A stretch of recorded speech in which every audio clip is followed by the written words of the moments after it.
More than 400,000 people have died in the United States alone, and millions worldwide have tested positive for COVID-19. Whether you are HIV positive or negative, we all have a role to play. With COVID-19 occurring across the United States and the world, maintaining a healthy immune system is a priority for people with chronic conditions. Even more so for individuals at risk or living with an HIV diagnosis. Let's start a conversation and share our knowledge and experience about maintaining a healthy and positive lifestyle. Welcome to Positive Dialogue with our host and program moderator David Witchell. Now let's get the conversation started.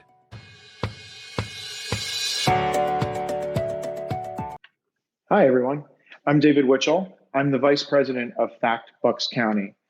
And we are doing this in conjunction with the Bradbury-Sullivan Community Center, bringing you a conversation about HIV and COVID-19.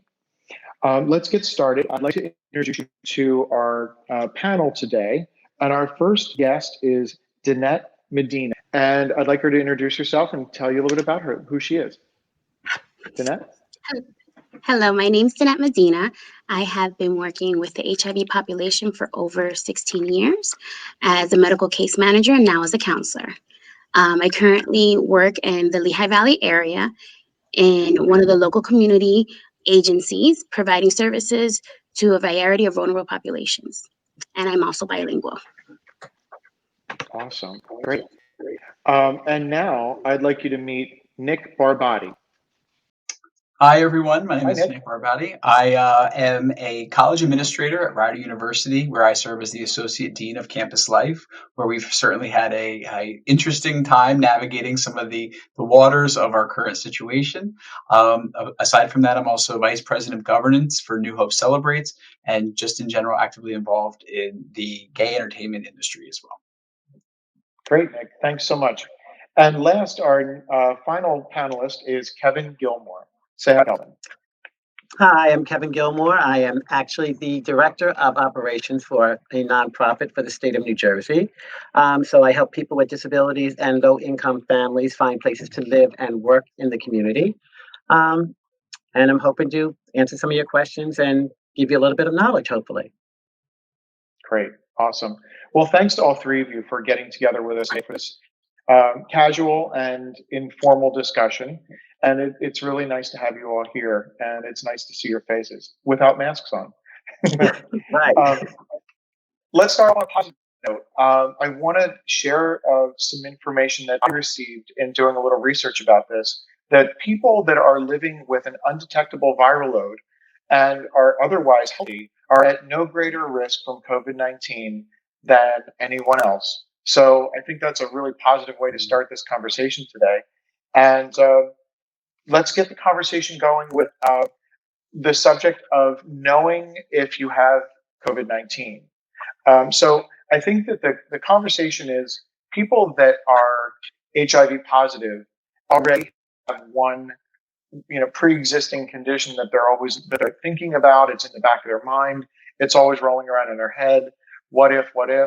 And if you're living a healthy lifestyle and you're taking good care of yourself, and you have an undetectable viral load, and you're just as at much risk as anyone else, the fear of having COVID, how do I know if I have it? What are the signs? What are the symptoms? What do you guys think about that? Well, I think in general, it's a lot of risk mitigation that everybody needs to take, no matter what your status is, whether you're HIV positive, HIV negative.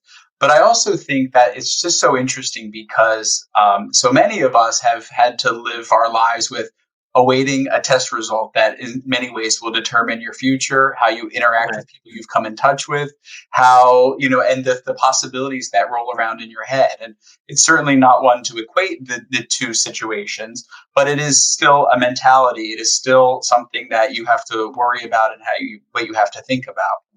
I also think that just in general, there is, as it comes to risk mitigation and choices that each of us individually make, it's such an interesting thing. I think whereas where people might feel today might be very different from what they felt last March, because it's been such a long time emotionally on people and a long time where people had to navigate different waters of comfort with their friends and their family, partners. If they're single, how they've dated, and then also just in general, it's being uncertain about the type of situation the people you interact with have been in, and all of those convergences can very much speak to, I think, what someone who either is living with HIV has felt at some point, or someone who has been concerned that they might have had that at one point. All different feelings that they might have felt in various different capacities. So it's definitely a challenging time, and one that I think is very taxing on this particular community. Mm. Danette, are you in the work that you do? Are you coming into contact with your clientele having any fears about COVID-19? So one of the biggest fears is mainly the interaction. But one of the things that I strongly encourage our clients are mainly to focus on using universal precautions when they are in the workplace, and as well to take, if options to work from home, more accessible, as well as to take as many FMLAs if needed, just to make them their security. One of the things I also encouraged them to do was to engage into mental health, just because of the ongoing issues of feeling that they're more vulnerable than other patients. Mm-hmm. Interesting. Right. I kind of feel in the population that I support, they're already used to people prejudging them, and already having a feeling about them. And in this situation now, everybody's kind of under the same scope. So I think, in a way, it's an awakening for all of the community to see what it feels like on the other side, to finally be like, oh, well, wait a minute, maybe I'll think about it before I make a statement about how somebody else feels, because right now we really don't know who is a spreader, and it's frightening. And it's a terrifying place for anybody to be in. So on a positive note, I'd like to, have people just be aware that the way you treat people, the way you greet people, you don't know what another person's day is like. You can change somebody's world just by saying hello. You don't know the angst that they're going through. They may have had a test and they're waiting for the result, or they may have been in contact with somebody and they're petrified. You know what I mean? So you walking by somebody and just being grumbly could destroy somebody, or you could lift them up. It's one of those things. Just be like, I'm not alone. Right now, we really need to be like as close as we can be.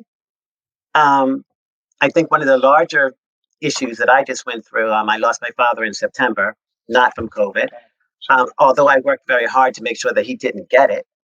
But in the end, he was in the hospital. I was very grateful that the hospital allowed me to be with him when he passed. That was my biggest fear. And I think that that's a large fear for the community right now, is that you can't go in and be with people in their final stages. And I was petrified that he would be alone and not understand. He was 92 and not understand that I wasn't there because I didn't want to be, just because I couldn't be. And I couldn't get him to understand that. And the doctors offered, they're like, well, we can do a Zoom call.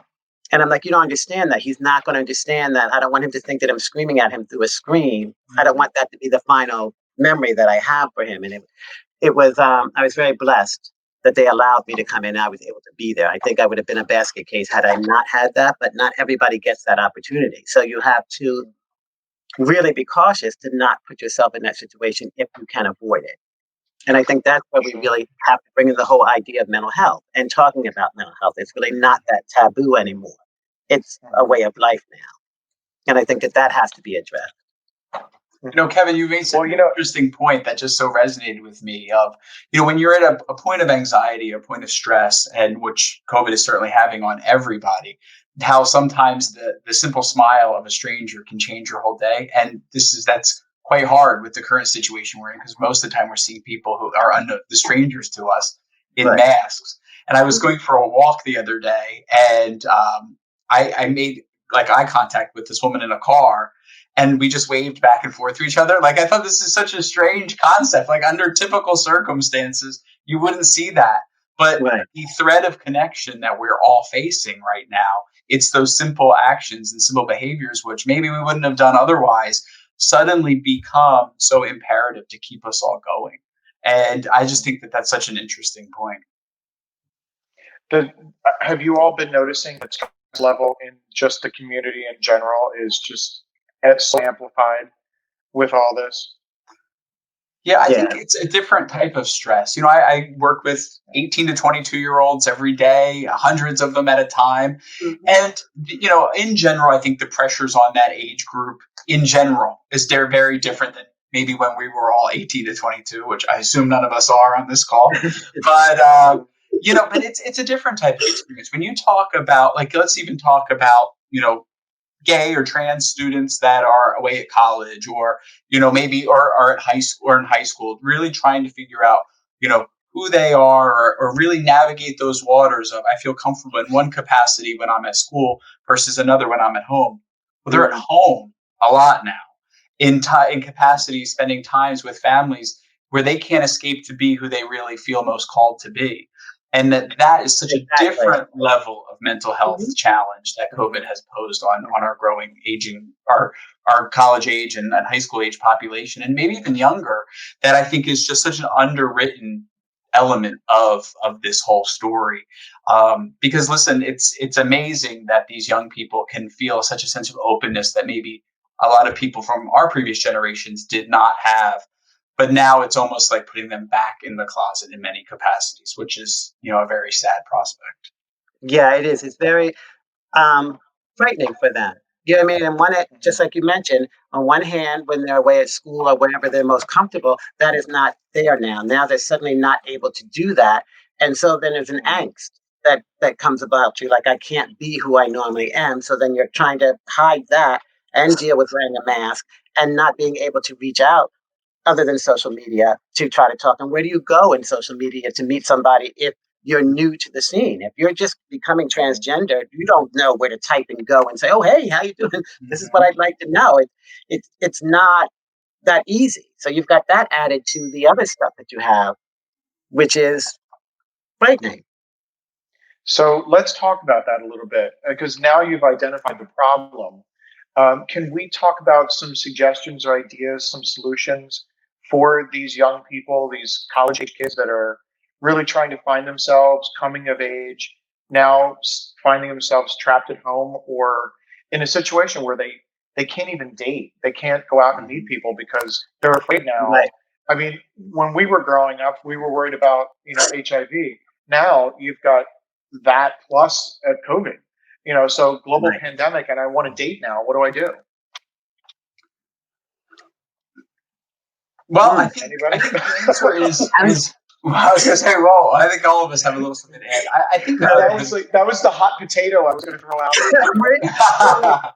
I'll catch it first. I think the first point is there are so many means of connection that we just associate with entertainment, which also could be used as points of connection on a growth level. For example, when you hear, I think so many of us have gotten comfortable with saying like TikTok. I don't even want to learn that. That seems like so complicated. But that's not only how young people keep themselves entertained. It's also how they connect to people and learn about each other and actually express themselves in their own little world.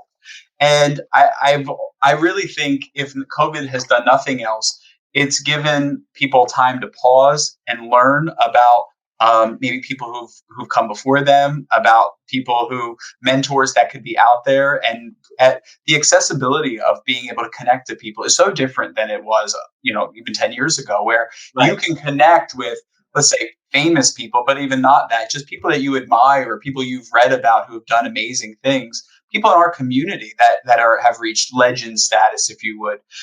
You can connect with them on Facebook chat in a way that allows you to continue to grow and continue to learn from people, which maybe you wouldn't have been able to do otherwise when you were going through your everyday living of going to class and hanging with your friends and whatnot.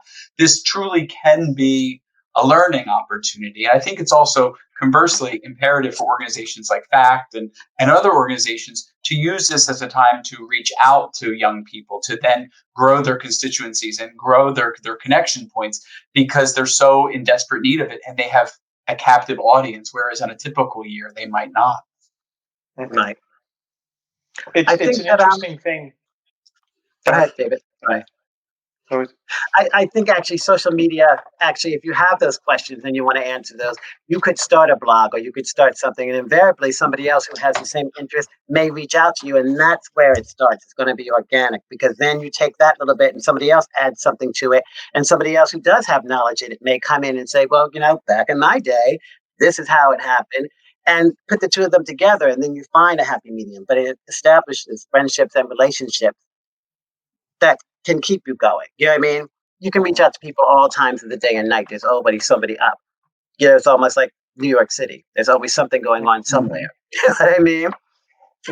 I always look for something positive and something negative. And to me, the bright spot in all this with dating or getting to know someone or even just making friends is that now we're given an opportunity to have that space and time to really get to know someone before you become intimate. So maybe this is going to be the age and era of really long-lasting, committed relationships, and something really wonderful will come of it.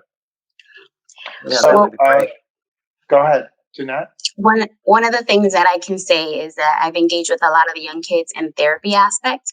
And one of the things that I've learned that a lot of them weren't aware of is how to build healthy relationships. And I focus the majority of my time with my therapy sessions with them is role playing and teaching them and understanding what healthy boundaries are and what healthy coping strategies are, and just going from there. So it's been an eye-opening for us to be able to see that. And sometimes, the little brother comes in and asks questions while you're in the session too, so that at the same time, we're kind of normalizing mental health just for it being accessible for them within their own home, within their own means, and at their own time when they wanted it. So that's the best part about it right now with COVID, is that, talking about the positive point, I feel comfortable talking about therapy with anyone if they want it. And I know some even insurance companies have completely eliminated their co-payments to make sure that the patients are getting engaged into therapy. So, right. Great.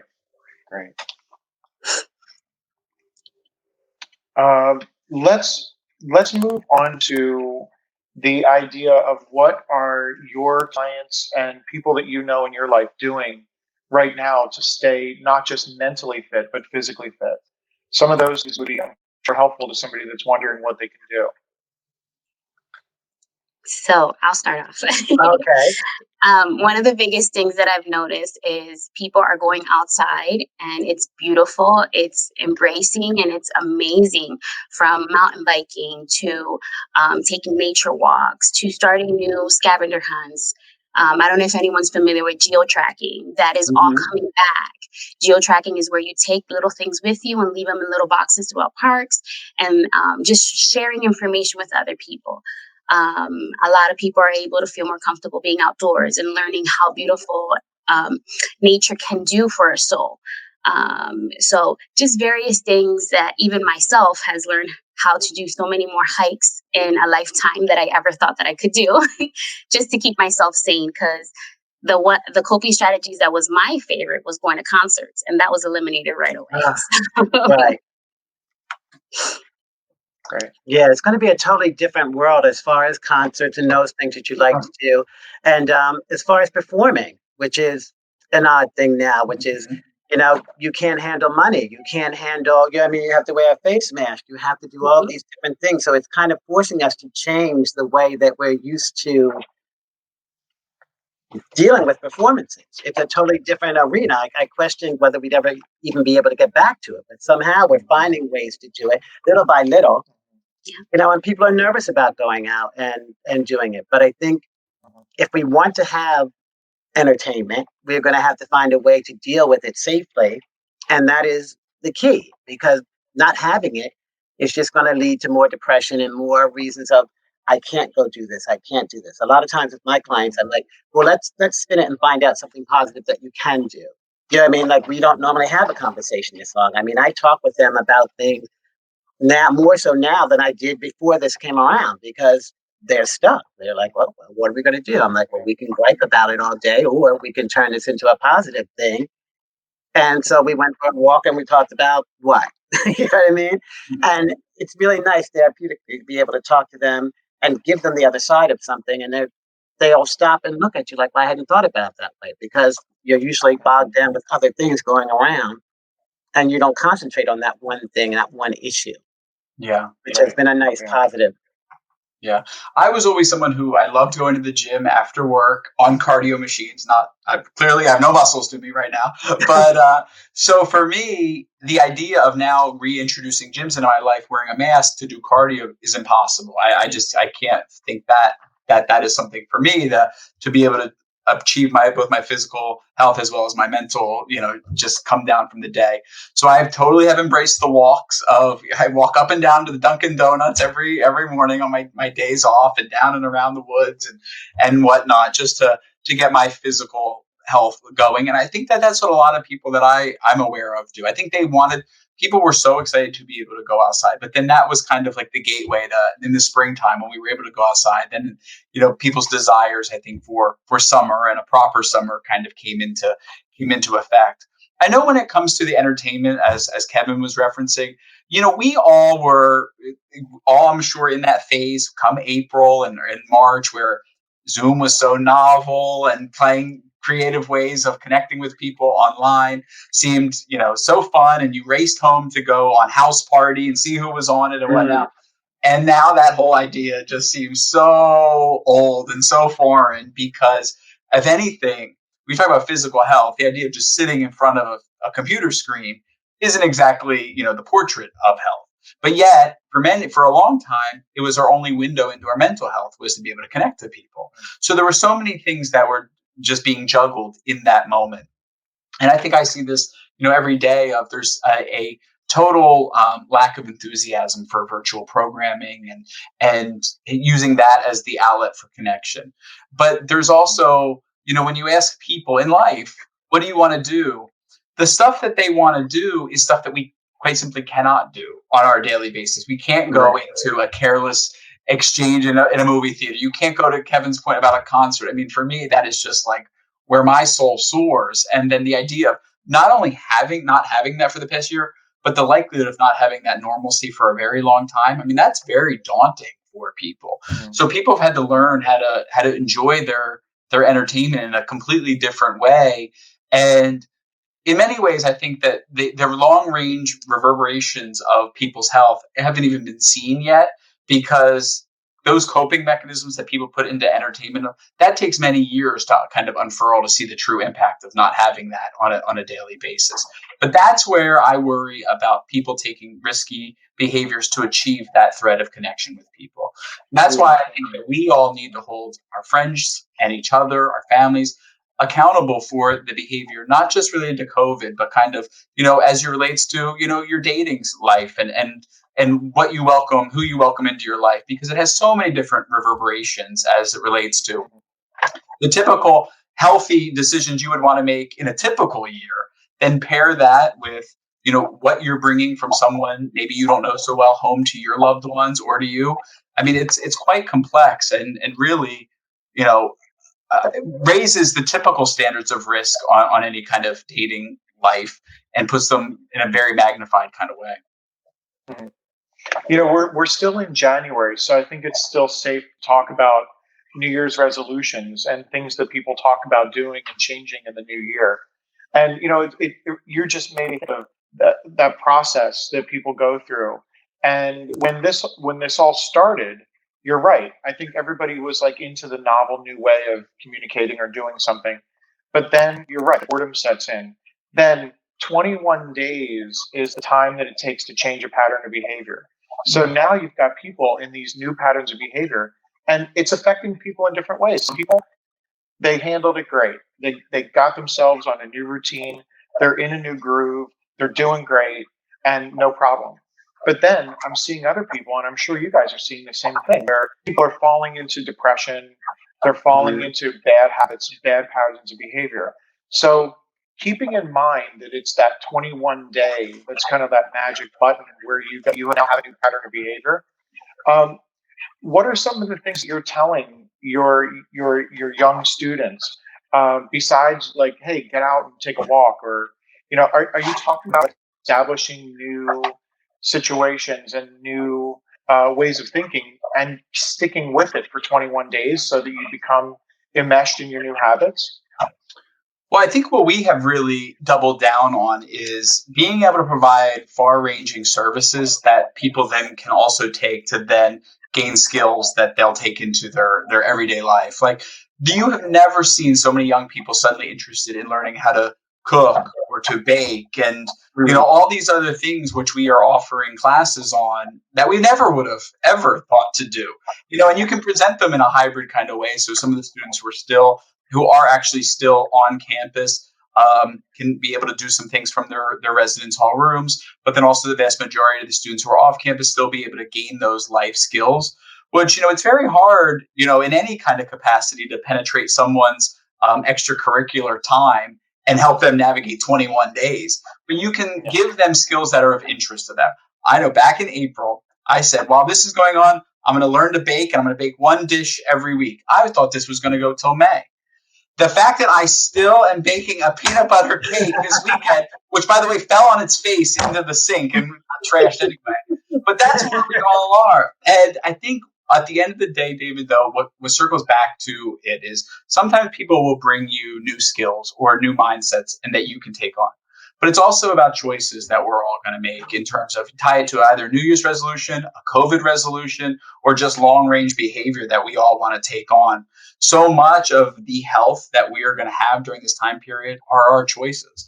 And it could come in the form of learning, like deciding to enter reading into your life, which a lot of, I think, young people do not do, which is also not only just an entertainment element, but also such an anxiety reducer, I think, for a lot of people.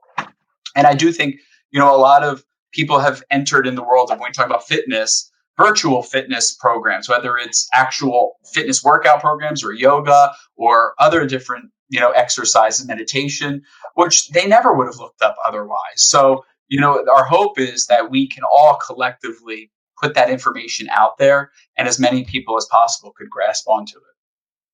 Great. I did that in April. I actually became a professional baked good taste tester. So I can now sample all of your baked goods and let you know if they're really There you go. Just bring them on over. I'll taste test them. Fair enough. And my dog, by the way, my dogs love peanut butter. So the next time you drop peanut butter, save it for the boys. That's perfect. Make sure they wear their masks over, though. Before we move on to the next subject, I do want to point out that in talking to David Damsker, when we were working through our protocols for opening up our businesses, one of the things that he found that he wanted us to add to our protocols was the loss of sense of smell or taste. So if you are wondering, back to the original question where we all started with this so far, was if you're wondering if you have COVID, because it resembles so many other flu-like symptoms, if you've lost your sense of taste or smell, there is a very strong possibility that you have COVID. So I just wanted to be sure that I got that one out there. And that was definitely compliments of Dave Amsker from the Bucks County Board of Health. I so greatly appreciated that because it actually saved us. A client checked into our salon, and in the questionnaire, they wrote that they've lost their sense of smell. Otherwise, they felt completely fine. So we had them go get tested. So that was a big deal. And I thought, everybody needs to know about that. So moving on, the subject of healthy eating. Do any of you want to take the potato of talking about healthy eating? Is that something you want to talk about? Besides baked goods. Nobody wants to talk about eating. Everybody's on a COVID diet, huh? So, I can tell you with COVID, I lost about 25 pounds so far. So I can tell you so much is just making sure what you don't have in your house. One way that I encourage even my clients is just showing them moderation. And I think that's been helpful on some things, even with like binging and even different type of things that they can do with food, from TV to eating, making sure that they're moving their bodies. One of the things also that I encourage our clients is to see how many times they can do the flight of steps. So, and a certain amount of time, kind of like competition with each other. And just seeing how different things help. Clients have reported that it's been helpful to not bring certain things home because they're pretty much at home all the time. Or even getting bigger bags and then dividing them up into small snack sizes so that they know that they can keep themselves from not having it as much. And teaching them like what it is to have a backstash, having certain things available to them right away, just having different options and how much. And a lot of people have been seeing how much social media has been about healthy eating. They've been learning a lot just from like Instagram, Snapchat, TikTok too. I love the meditation TikTok that they have out there. Just like different things that they have. So it's nice and neat to see how people have been able to use it to encourage the healthy lifestyle. So I can tell you that much. So those are some of the things that I've been able to do myself, even though, we do save our ice creams for that Friday night because I'm totally exhausted to make sure. But of course, you need to make sure you can scale the options. And then there's some days that it's just like, you have to indulge with some stuff. So. And Kevin, you said before we started taping today, you've lost some pounds and you're very happy about it. What are you doing to keep yourself on track? Actually, I have lost quite a bit of weight. I am happy about that, though. I've been really cooking a lot and finding interesting ways to cook. One of my challenges is to find a meal and to look it up on either Facebook or one of those things and find out what I can make. I've made it a challenge. A lot of times in life when I have things that are odd, I try to make a challenge out of it. So my goal is to try to make a meal for under $5, for 2 people and make it healthy. So that's been one of my challenges, to go and find the ingredients and to break it down and to make it and, take pictures of it. And it's actually gorgeous and it's good for you. And I've spent less than $5. So I'm hoping to turn it into a book. that is one of my goals there, though. But it's been quite interesting and it has been working. So I'm happy with the way they look and I'm hoping that people will get to see it soon. But, That's awesome. Yeah, so it's one of the things that I've been doing to keep things and keep myself and my mind active and be healthy. Good. I think that, that goes back to what we talked about earlier, how, it's all about the choices that you make. And we've all been dealt this pandemic and it's global and nobody gets a free pass of avoiding it. So it really is a matter of choices. And taking care of your body and taking care of your mind are something that you have to really set your goals towards and stay focused on them.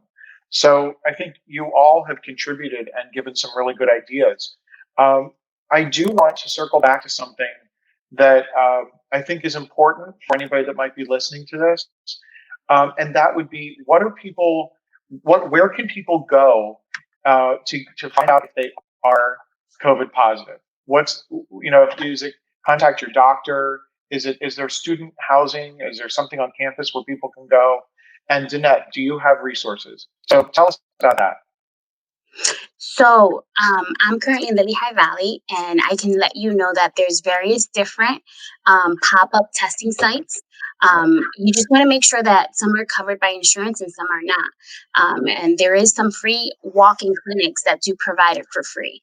So there's various different locations that can provide it. So one of the areas right now that they were doing was like drive-through testing, and then other places were doing just at the different resident facilities. And are there places that you can suggest, any one of the three of you, where people could get some mental or emotional support for if they're feeling like they're stressed out or they're feeling lost or confused? Well, David, to your earlier question about testing for young people, I think many, especially at the dawn of COVID and then even through the fall seasons, I think that testing in education was really hard to come by. I think it was really, in general, something that many schools, whether it's colleges or otherwise, didn't really have in large numbers at their disposal. But it seems like entering into these later winter and early spring months will be something that most educational areas will be introducing in more of a randomized kind of way, but with a higher frequency to protect the overall community that will be there. And that's a positive thing in general. And so I think that there will be in the different education outlets more testing. I think today the Arena right now in Trenton is doing free testing that is not by appointment, that you can show up to. And I think a lot of us, in whether it is in education, which often have counseling services or counseling centers attached to them, I think we can always be encouraging not only students to go and pursue those services, although they might not traditionally be in their just right in front of them because they don't have to walk anywhere. I think it's helping people understand that you can get some of the services delivered over the computer. And so I think that that's something that we have to encourage, and also, encourage the staff of all of these places, which are, whether it's healthcare, whether it's in education or whatnot. These people have been on the front line for so long, and sometimes literally on the front line, others just being essential workers for so long. They've had to be so strong for so many different people for months on end now, without really ever being able to come down or have a vacation or just be able to focus on themselves. And I think those individuals, whether they need it or not, realize they need it or not, could only benefit from speaking to someone and getting some of their experiences off their chest. And I think that in general is something that we need to encourage people to do. Good. And I understand that there's also a lot of links to support on the Bradbury-Sullivan website. So Correct. That would be a good place for people to go for resources as well. Good. So I was just looking up for the Bucks County 24-hour hotline, and that is something that you can look up in any county that you're in, and they provide 24-hour coverage for any of them. Right. Great. Well, that's bringing us to kind of like get close to a wrap up, guys. Do you have anything that you really wanted to share with the audience that they would find something they could take away as a positive for this period of time that I left out? I don't think you left anything out. I think as a positive note, I just say reach out to your fellow human being, be accessible. Talk to them about whatever you're going through, and open your mind and listen. I think communication is the key. I think that's the key to all of this, actually. Loneliness is a real thing, and there's no reason to be lonely or alone. There's always someone there. So, through our FACT website or through Bradbury-Sullivan, we've got resources listed, and there's always someone to help out and not leave you stranded and alone. And I can't even imagine, what there's just got to be. No one should be left alone. Everyone should be able to talk to someone. Anything else, guys?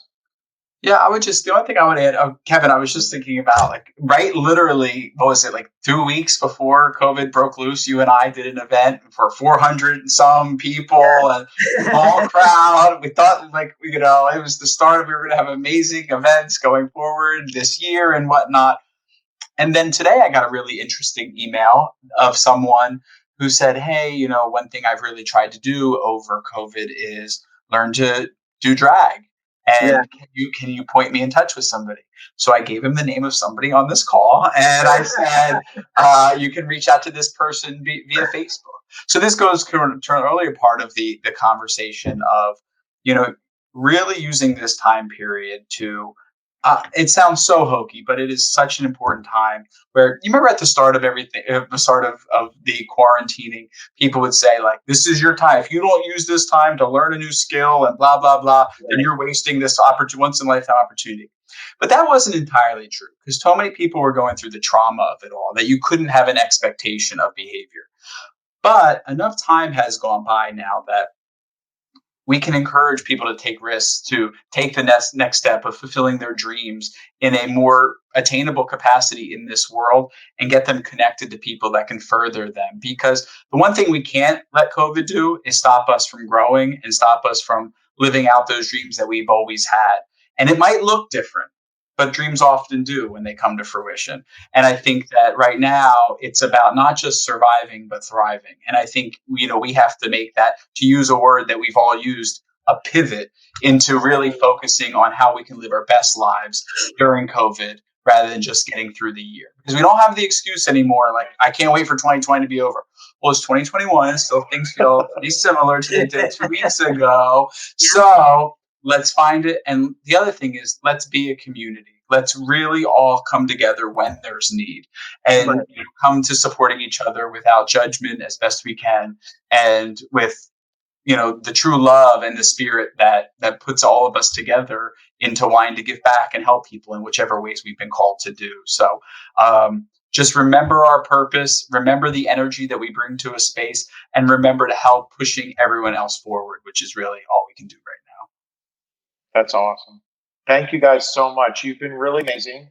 I found this to be very fluid, fast, informative.